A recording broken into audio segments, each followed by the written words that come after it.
This is Kageyo Milk Collection Centre in Kayonza district in the southeast of Rwanda.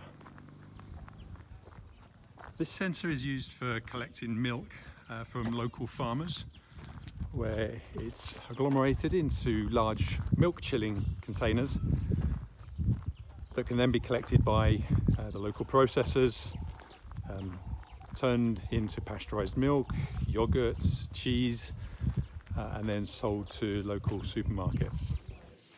The company Solapak Development Limited, based in the UK, has been working with local partners to deliver a solar energy solution that can be used here to replace the diesel generator. You can see around me, very lush and green. The cows are very well fed.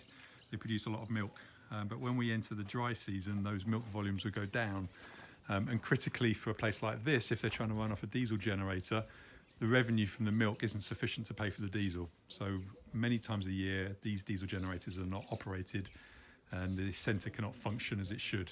So Solapak Development Limited set out to install a solar power system here, and you can see that it's underway at the moment. It's a 20 kilowatt photovoltaic system. As well as the modules, we've got a power room here with 60 kilowatt hours of BYD batteries.